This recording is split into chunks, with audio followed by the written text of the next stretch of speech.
Before we get started, I have a quick favor. I've been self-funding the Finding Genius podcast for 5 years now. I've done over 3,000 episodes. And as you can see on YouTube, we're up over 1 million views on the channel, which is fantastic. The next thing I really want to push on is to get up to 10,000 subscribers. Because once we do, we'll be able to put a donate button and we'll be able to solicit donations to help keep the podcast running and to also get the Finding Genius Foundation moving along. We have a big project studying anxiety, depression, and PTSD and working on a product to help people overcome these problems because I've seen them explode recently after the last 2 years of the whole virus situation. So if you would, please subscribe to the podcast. That would help us tremendously. Give us a thumbs up and check in the description for Buy Me a Coffee. It's about $5. If you could buy me a coffee, I'd really appreciate it. It would help keep the channel going, and I love coffee. Thank you. The Daily Tonic is a 5-minute newsletter that shares science-backed health news and tips, all while getting you to crack a smile or even laugh out loud on occasion. It's a daily morning newsletter started by wellness lovers for wellness lovers that covers everything from diet and exercise to morning routines and sleep aids. To subscribe, go to 247health.com and click on the Daily Tonic button at the top of the webpage. When you go to 247health.com to subscribe to the Daily Tonic newsletter, be sure to check out their product reviews and special recipes. There you can find reviews on the latest health technology that will improve your performance, your recovery, and your longevity. 247health.com believes that wellness is a personal journey, but it's always good to have a friend who knows what they're talking about too. Give them a try at 247health.com. Did you know many of 247health.com's favorite products, like avocado oil mayonnaise, hydrating ketone water, skin revitalizing red light lamps, all are featured on the Daily Tonic with discount codes? If you see a cool new product on the website, there's probably a special link on the Daily Tonic. Plus, the Daily Tonic also features new wellness products with special discounts every single day. To subscribe, go to 247health.com and click on the Daily Tonic button at the top of the webpage.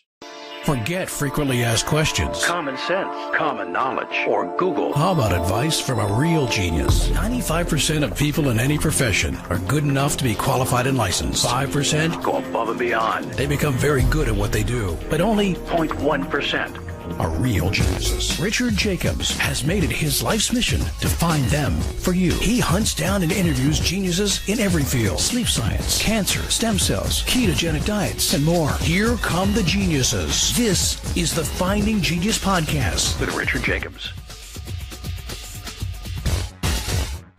Hello, this is Richard Jacobs with the Finding Genius Podcast. I have Simon Lockrey. He's the REDUCE, REDUCE, it's an acronym, Research Program Lead for Fight Food Waste CRC. So we're going to talk about his work in terms of food waste and packaging and all the ways that food waste affects everyone, how it can be reduced, etc. So Simon, thank you for coming. Thanks for having me, Richard. If you would, tell me a bit about your background and how you got interested in food waste. So my background is product design engineering. Worked for about 10, 15 years designing anything from packaging through to vacuum cleaners, furniture, through to aerospace type devices and equipment. So I've worked across a spectrum of different types of industries. I came back to academia 10, 12 years ago and started doing a lot of work with industry and government around sustainability transition. So a lot of work with life cycle assessment, a lot of work with sustainability strategy to corporate level. And through that work, I completed my PhD in sustainable management.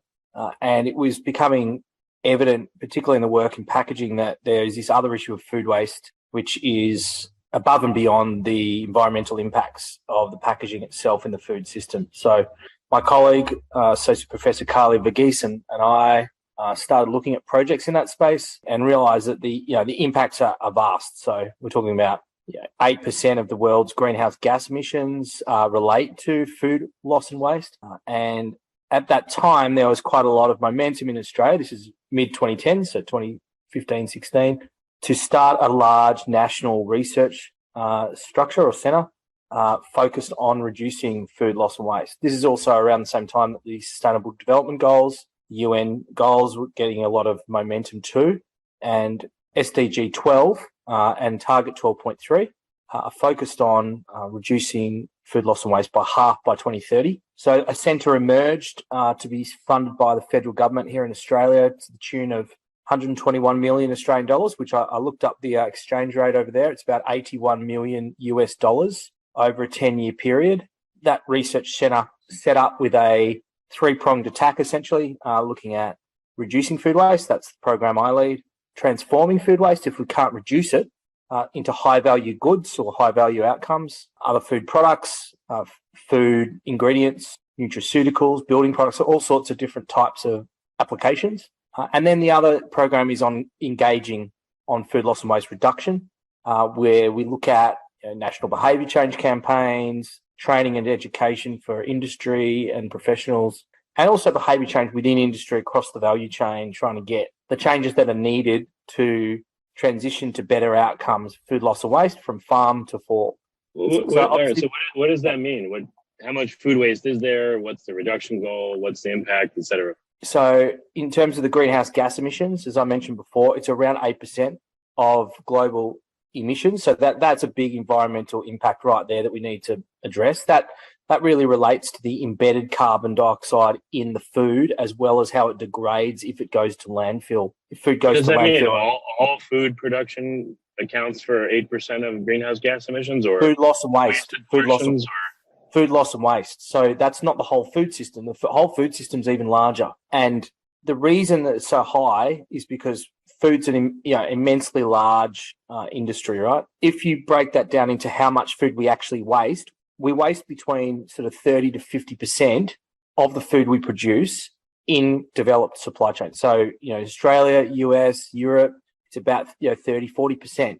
And most of that's occurring in our homes, in people's homes, in food service. So the biggest spike is our own time poor lives, daily lives, propensity not to plan now because of various social factors, and our behaviours in the home too. So, we're talking about a large proportion of the food we produce being wasted, and that proportion being about 8% of our greenhouse gas emissions, which is equivalent to it being the third biggest nation of greenhouse gas emissions after China and the US. So it's a big number. And in terms of dollar value, we're talking about many billions of dollars of lost input, essentially, and value, which could be turned into a tens of billions of dollar opportunity for business. Boston Consulting Group's done a lot of work around it. McKinsey has as well, showing that across the value chain, if we made changes, there could be a lot of economic benefit to business, to governments, to not-for-profits like food rescue organisations if we change the game here. So what percentage of food is wasted at the farm level, at the transport level, at the restaurant or grocery store level, stuff being thrown away? It depends on the study. It depends on the type of food. So different foods get wasted at different rates. But as a general rule, we're talking about a high proportion in Western supply chains being wasted in the home, up to 50% in the home. It's a lot lower on the farm and in the supply chain, and even at retail, just because money talks. So, if they waste food in a food system that they rely on for their revenue and their profit, it's like throwing money down the drain. So you are talking more like low tens of percent in different supply chain stages prior to the consumer. Some farm waste is a lot higher than that, depending on what the type of food is. Traditionally, you might dig in a whole lot of food that's produced back onto the farm and for it to be used as essentially a fertilizer. If you look at sugarcane, for instance, we produce a lot of bagasse, which doesn't actually go into a food product. And we're talking about 20, 30, 40% waste on those farms. A lot of other farms are a lot lower in terms of their waste than that. But that's just an example of where we might have quite high waste on the farm. So, look, I suppose the other point to make here is it is a complex issue. Every type of food commodity is different. So it's very hard to generalize. But, that as a general rule of thumb, it is a lot less on the farm and in the supply chain compared to our homes. Well, I mean, sure, everything's different. But if you look at a Pareto and you see the things that maybe are most commonly wasted, yep. And then maybe you look at, how much inputs went. Let's say, I'm just making this up. Let's say tomatoes, for some reason, were like by far wasted more than anything else. But meat was wasted less. But the amount of inputs to create that meat was 20 times as much as tomatoes. Then, are you putting this into a matrix to look at, again, that Pareto of what the most problematic stuff is, or how's it work? We do. Yeah, we do. So, we've got a national food loss and waste baseline in Australia where, those kind of numbers exist, and there is more general numbers from the UN around sort of national or regional numbers like Oceania, which includes the US and Australia, Europe, etc. So, again, as a general rule of thumb, those expensive items in the home, like meat, high value goods, tend to be wasted less. Things that go off quicker tend to be wasted more, like bread, leafy greens, and fresh veggies. They tend to have much higher percentages of waste in the home or even in retail. So as an example, in Australia, bread is a big issue. There's a lot of bread wasted, so it's been a focus for us. The other organisation that the CRC works with, called Stop Food Waste Australia, we operate as one organisation under a limited company. Stop Food Waste Australia basically focused on bread as their first sector action plan because we knew that it was such a high proportion of waste, both in retail and in the home. Leafy greens is another really big issue because lettuce leaves just go off very quick after they've been picked. So if you've got loose leaves or even, full lettuces, they tend to degrade very quickly. I think it's the nature of the food, how it's stored and transported to market and then used or stored in the home really determines how those things degrade, but also things like value. So, for instance, people don't want to waste the stuff that they spend a lot of money on, right? So meat tends to be well handled across the supply chain and in the home because people know they've spent a lot of money on it. There can be those socioeconomic dynamics that also lead to different outcomes for different types of waste. Before we get started, I have a quick favor. I've been self-funding the Finding Genius podcast for 5 years now. I've done over 3,000 episodes. And as you can see on YouTube, we're up over 1 million views on the channel, which is fantastic. The next thing I really want to push on is to get up to 10,000 subscribers. Because once we do, we'll be able to put a donate button and we'll be able to solicit donations to help keep the podcast running and to also get the Finding Genius Foundation moving along.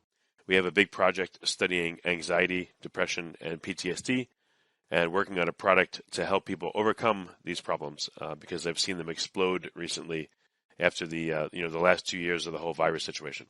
So if you would, please subscribe to the podcast. That would help us tremendously. Give us a thumbs up. And check in the description for Buy Me a Coffee. It's about $5. If you could buy me a coffee, I'd really appreciate it. It would help keep the channel going, and I love coffee. Thank you. What are some of the proposed solutions? Like, what about a buyback for food? Maybe it goes towards making compost and fertilizer, closing the loop. Yeah, so there are various opportunities for change here. We tend to work through the highest value alternatives based on the international science. So closing the loop for compost is a good outcome because you're still creating something that goes back into another system for us to use, but we rate that as a low valorization, so a low value outcome, because it's not necessarily creating a good economic benefit. It tends to be almost cost neutral composting system unless it's a very high value compost. So what we really focus on is firstly trying to redistribute food for human consumption after trying to reduce food waste in general. So that means we do a lot of work with food charities trying to get food that maybe is in even farm to processing all the way through to retail back out to people who might not necessarily be able to afford food. There's a lot of people in food stress, food poverty, particularly in post-COVID times where you've got a real shift going on with the job market, cost of living pressures. So we work very closely with the food charities like Food Bank, Oz Harvest, other Australian food charities to try and get that system going. Yeah, but how does that, if you said like 50% gets wasted in the home, people have bought it already. So how does it help to divert stuff to food kitchens? It's a lot harder in the home to get that outcome. So that's more focused really on farm to retail or food service. Certainly when people eat out, it's easier to get that food to people because the food charities can come and sort of set up a reverse supply chain. Whereas, in the home, you're right, it's a lot harder. So in the home, it really is about strategies to provide the behavioural infrastructure for people to try and solve this issue themselves with their behaviours, with tools to try and allow them to do better. So that might mean tools for better planning practices. It may mean education and information around storage behaviours. Like what do you use the freezer and the fridge for in concert to store things, refreeze, freeze, defrost, etc.? Can you recook leftovers into new meals at a later date? Are there ways in which we can use Internet of Things, smart technologies and apps to assist people in being better about using the food in their fridge or leftovers, etc., that they've come up with? Are there strategies around packaging systems, portioning size, etc., that we can provide information and tools to people to do better? So for people in their homes, there is very much around technology, social science, social marketing, education, etc., to try and get better outcomes there. Ultimately, there's still going to be some food waste. So has anyone done the calculation? If, since again, food waste at home supposedly is highest, yeah, 50%, again, why not a buyback program? If you agree to separate your garbage, when we see evidence of that, we'll offset your garbage collection cost by the pounds of food waste you provide. Yeah. And then that fertilizer, part of the calculus is it has to be created, trucked in, put on the crops, etc. If it's regenerated locally and put back out to local farms, you have a lot less of the transport costs and input costs. Maybe it would be worth it. Has anyone done this? All the inputs calculation of this. The Daily Tonic is a 5-minute newsletter that shares science-backed health news and tips, all while getting you to crack a smile or even laugh out loud on occasion. It's a daily morning newsletter started by wellness lovers for wellness lovers that covers everything from diet and exercise to morning routines and sleep aids. To subscribe, go to 247health.com and click on the Daily Tonic button at the top of the webpage. When you go to 247health.com to subscribe to the Daily Tonic newsletter, be sure to check out their product reviews and special recipes. There you can find reviews on the latest health technology that will improve your performance, your recovery, and your longevity. 247health.com believes that wellness is a personal journey, but it's always good to have a friend who knows what they're talking about too. Give them a try at 247health.com.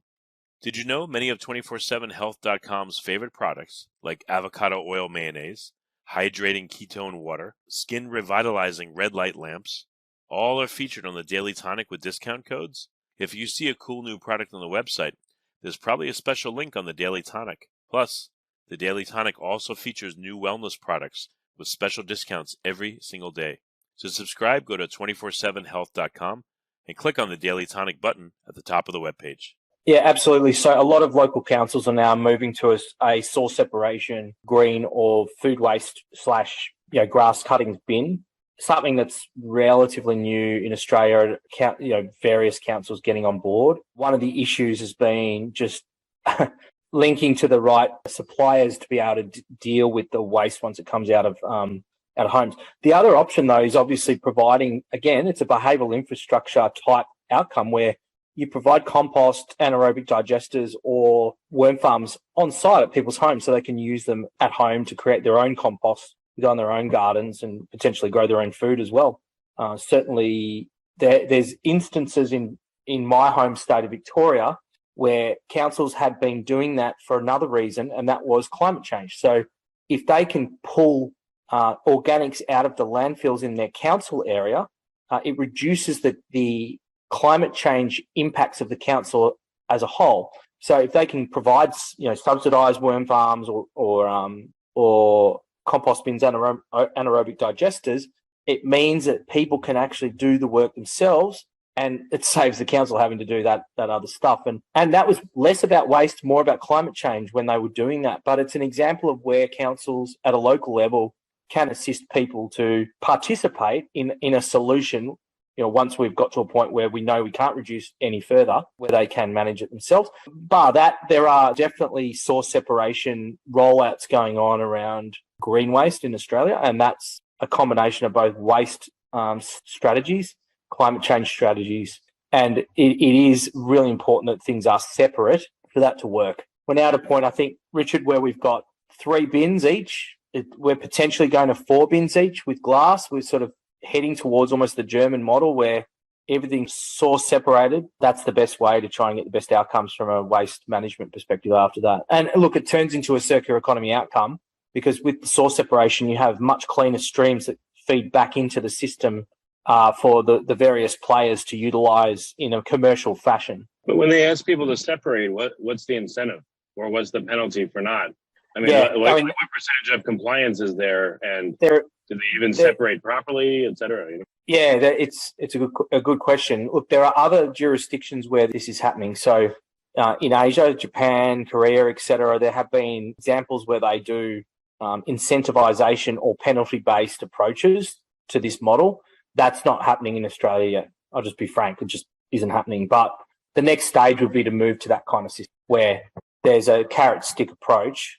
I suppose at the moment, for the schemes that I mentioned, the incentive was to get a free worm farm or a subsidised worm farm to do the work, right? The incentive was to participate rather than, a carrot-stick approach to the behaviour itself. I think you're right. Like, you probably need to go further for it to have more power as an approach. So if the garbage company picks up a bag of garbage from my house, how much does it cost them to separate it versus, it's magically separated by me and they just pick up the separate bins?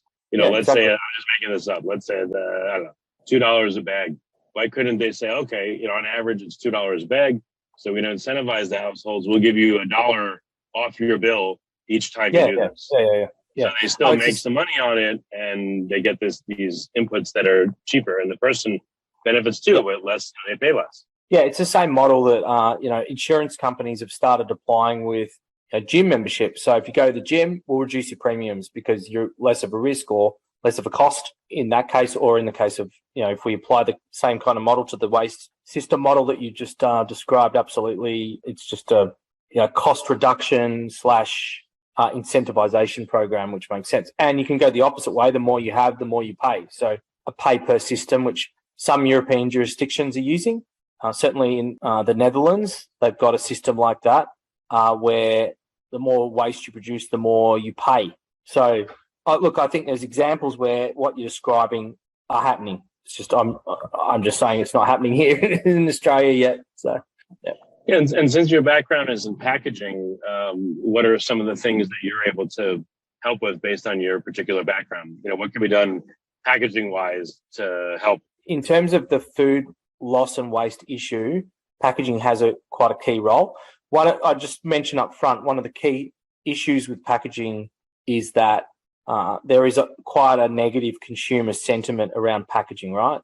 And for good reason. We've probably deployed a hell of a lot of packaging into supply chains, very visible to people when they unpackage something, they've got a waste product straight away. It's been used once. And there are all these issues around biodiversity loss, plastics in the system, microplastics. The Pacific soup's a good example of all that packaging just basically flowing around in a vortex in the middle of the Pacific Ocean, ending up on Australian, Fijian, Hawaiian, American, Southeast Asian shores because of our consumerist lifestyle. So that's the first thing I mentioned, that we go into this with that pretext. However, packaging plays a role. The reason packaging is in the system is to try and allow for product to get from A to B in a good condition for people to use. Now, in food's case, that is to elongate shelf life, protect it from the bumps, the temperature changes, the gases that occur that actually make the food off and not edible or even safe to eat in some contexts. So what can packaging do? Packaging can help in reducing food waste through the supply chain, through those issues that I just described, but also in the home, packaging can actually also provide some of the behavioural infrastructure for people to store food properly, elongate shelf life by making sure that the food product is protected not just mechanically, but also from those gases, allowing for flow of air as well can also help sometimes elongate shelf life, or the opposite. You might want to restrict the flow of air. Or other gases like ethylene, for instance, if you have some fruit and veg next to bananas when ethylene's being produced, they may actually start to go off or ripen too quickly. So you want to actually separate those out.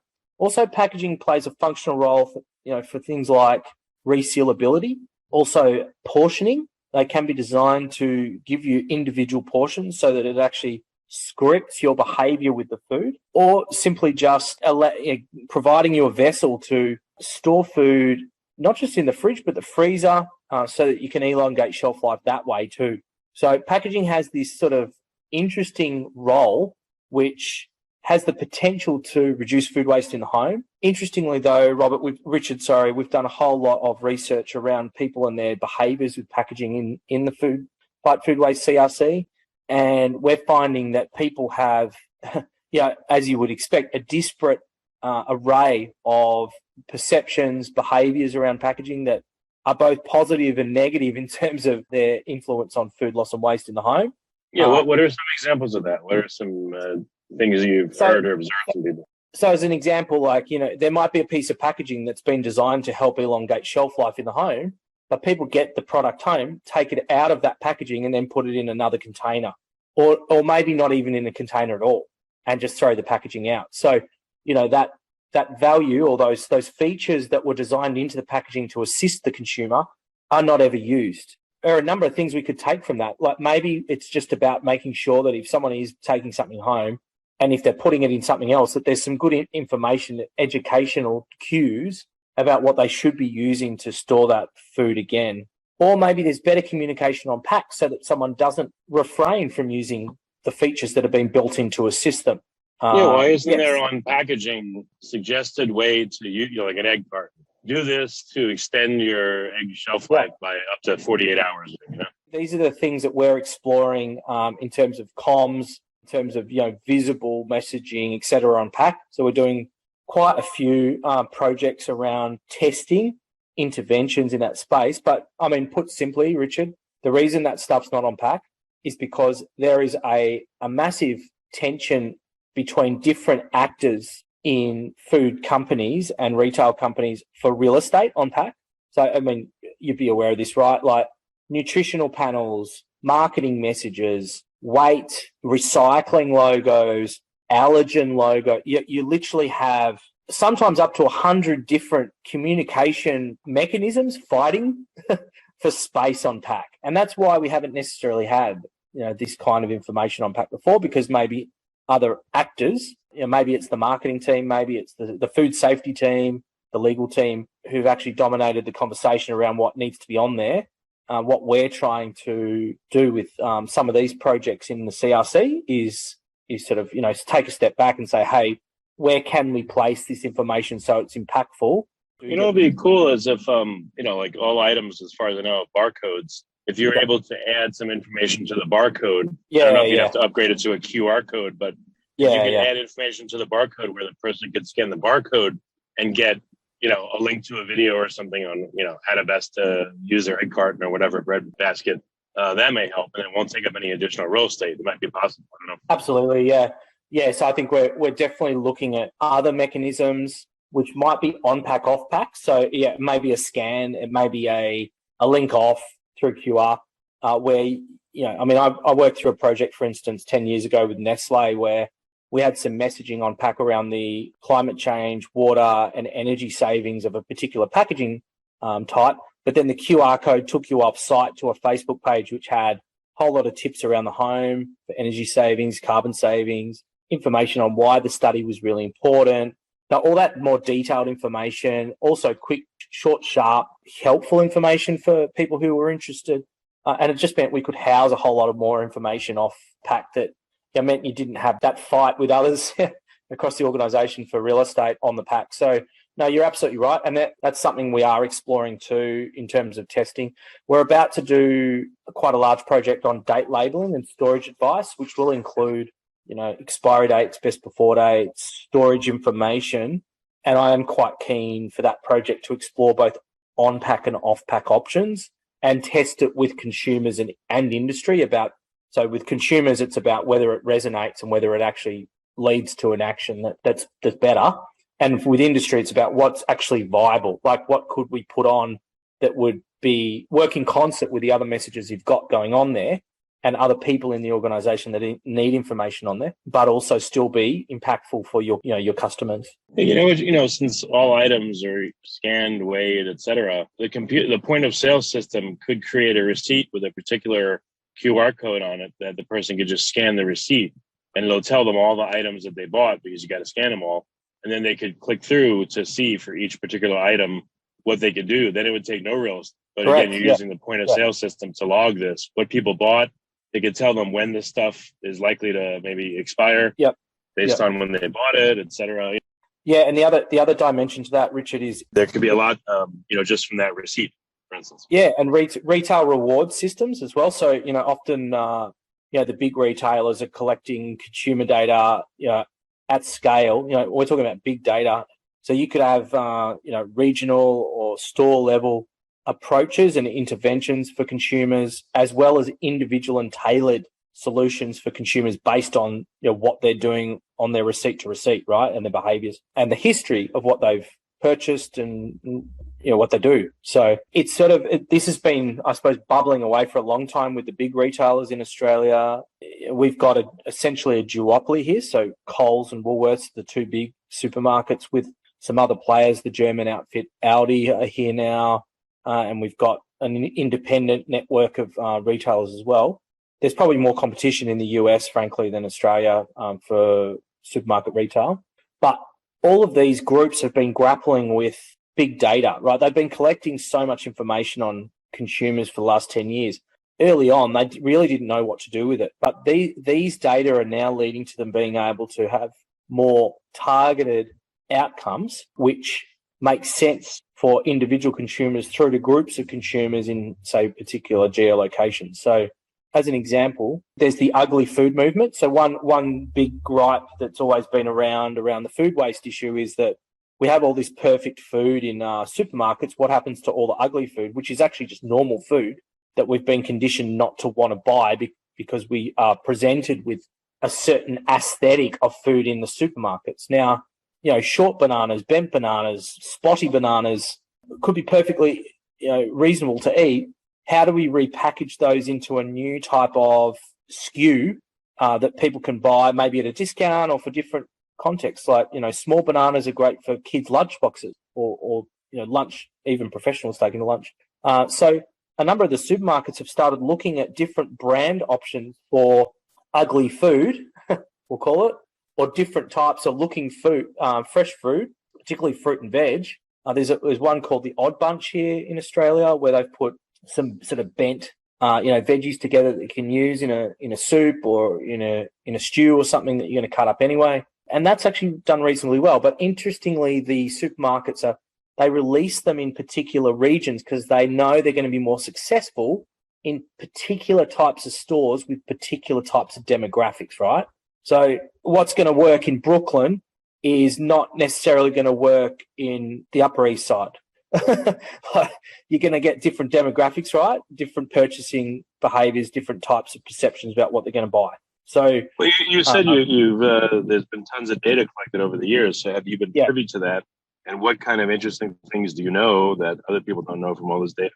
Well, I definitely know that from what I've interacted with various people in the supermarket system, is that without breaching any confidence or anything, that they're definitely using those data now to better tailor how they interact with their customers than what they did 10 years ago. So I used to get an email on my birthday saying, hey, go and get some wine because we know it's your birthday. Now, that's not very hard for them to work out, that they've got my birth date on the system and then I might go to, their liquor store sometimes. You might buy a bottle of wine for your birthday, so it's a pretty easy strategy. Whereas now they're being a lot smarter about how they target, for instance, specials to people that are more tailored to what they've purchased previously. And their rewards platforms and systems are now a lot more targeted about what they offer as sort of complimentary offers and systems, et cetera, through those platforms. So,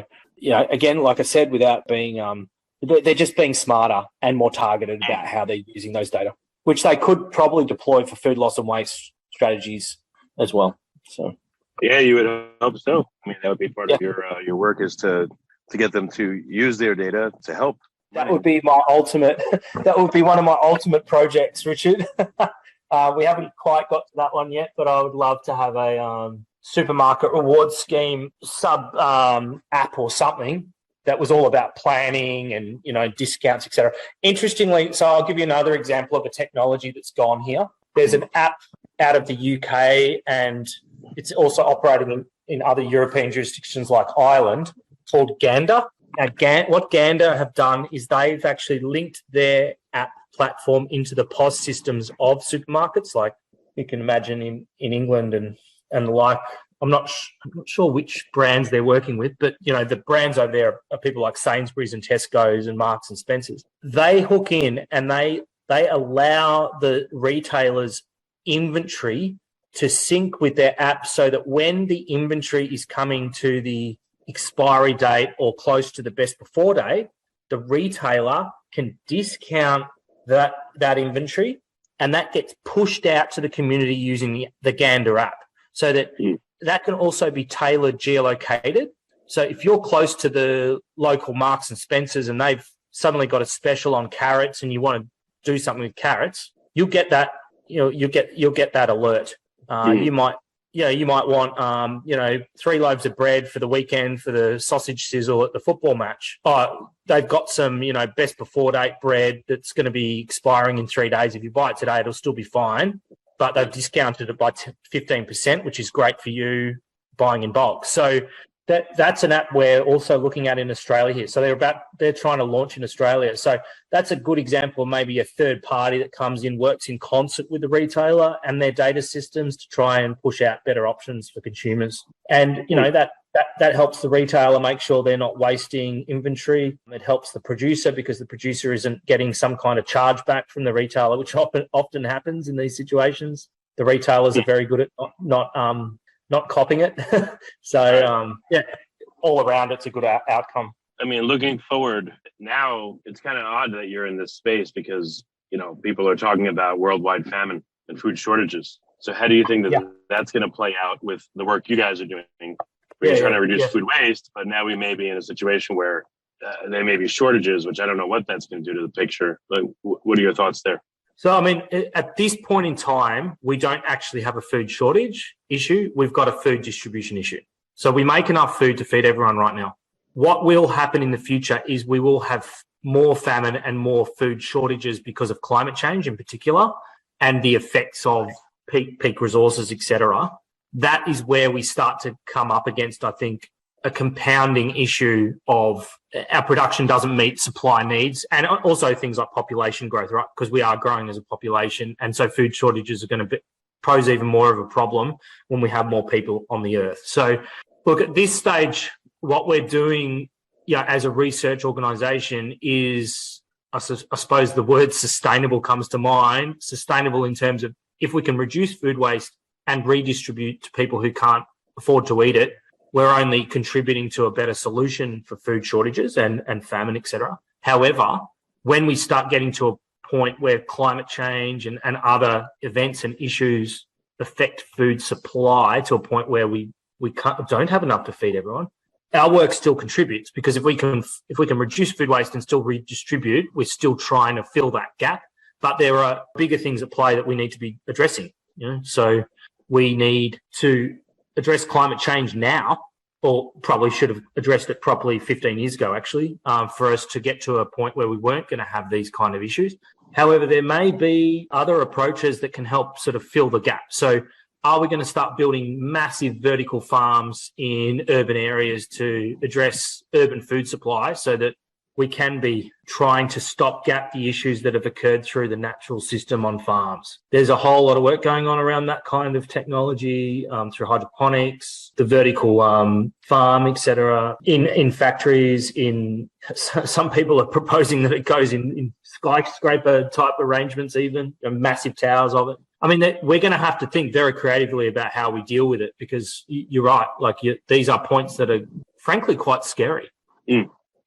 I think we contribute to the solution even if there's a food shortage issue, but there are much bigger things we have to address beyond us if we're going to address, food shortages and population growth and climate change all compounding together. So, yeah. Okay, well, very good. What's the best place for people to find out more about your work? Where can they go? The best place to go for us is our website. So our website is BuyBack.com.au. That website has firstly sort of our modus operandi and our goals and vision around halving food waste by 2030 in Australia. It also has the 3 programs I described: reduce, transform and engage. And those program pages have a whole lot of our projects we're working on. So we're talking about around 40, 50 current projects going on. And, there's obviously plans to have a whole lot more up and running in the next 6 years and then complete going towards our aim. So look, I'd encourage, everyone who's listening to check out that website, check out the projects we're working on, foodwaste, crc.com.au.